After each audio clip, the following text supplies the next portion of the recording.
नमस्कार मित्रांनो, श्रावणी माहिती केंद्र यूट्यूब चॅनलमध्ये आपलं स्वागत आहे। तर मित्रांनो, एस टी बसने प्रवास करणाऱ्या प्रवाशांसाठी अत्यंत आनंदाची बातमी आलेली आहे। ती म्हणजे आता एस टी महामंडळामध्ये स्मार्ट कार्ड येणार आहे। तर त्या एस टी बसमध्ये स्मार्ट कार्ड जे येणार आहेत त्याबद्दल आपण सविस्तरपणे या व्हिडिओमध्ये जाणून घेणार आहोत। तर व्हिडिओ शेवटपर्यंत बघा। चॅनल नवीन आले असेल तर चॅनल सबस्क्राईब करा आणि आमच्या व्हिडिओला लाईक करा। तर चला मित्रांनो, व्हिडिओ सुरू करूया। तर मित्रांनो, आपण बघू शकता एस टी प्रवासात आता तंत्रज्ञानाचा नवा अध्याय सुरू झालेला आहे। सर्व सवलतधारकांसाठी स्मार्ट कार्ड असेल। तर मित्रांनो, या कार्डचे फीचर्स काय असेल, काय किंमत किती असेल, काढण्याचा खर्च किती असेल ते सर्व जाणून घेऊयात। तर मित्रांनो, नवीन कार्डची किंमत 199 रुपये असेल आणि जर आपल्याकडे जुने कार्ड असेल तर हे बदलून आपण 149 रुपयामध्ये नवीन कार्ड घेऊ शकता। कार्डमध्ये किमान 100 रुपये आणि त्यानंतर 50च्या पटीत रिचार्ज करता येणार।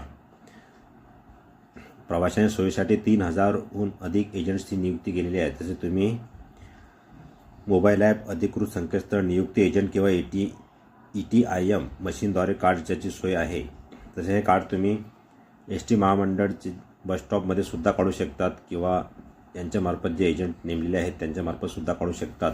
तर मित्रांनो, या कार्डमध्ये नेमकं काय बदललेलं आहे, या कार्डद्वारे आपल्याला नेमके काय बदल होणार आहेत ते जाणून घेऊयात। तर मित्रांनो, नॅशनल कॉमन मोबिलिटी कार्ड असे म्हणतात, NCMC कार्ड असे म्हणतात। यापूर्वी केवळ आधार कार्ड किंवा ओळखपत्र दाखवून महिलांना 50% आणि ज्येष्ठ नागरिकांना 100% सवलत मिळत असे।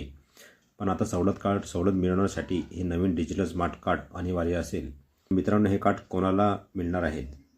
विद्यार्थी, शालेय आणि तांत्रिक शिक्षण घेणाऱ्या विद्यार्थ्यांच्या सरळ क्रमांकाशी हे कार्ड जोडलेले असेल।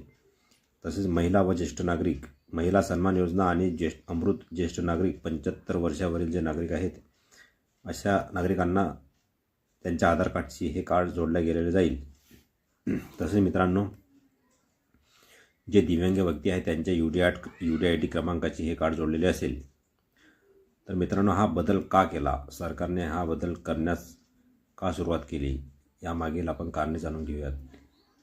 तर मित्रांनो, परिवहन मंत्री प्रताप सरनाईक यांच्या मते सवलतीची अचूक नोंद ठेवणे, पारदर्शक व्यवहार करणे आणि कॅशलेस प्रवासाला चालना देणे हा यामागचा मुख्य उद्देश आहे। तर मित्रांनो, अशा प्रकारे हा व्हिडिओ होता। व्हिडिओ आवडल्यास व्हिडिओ लाईक करा आणि आमचे चॅनल सबस्क्राईब करा। धन्यवाद।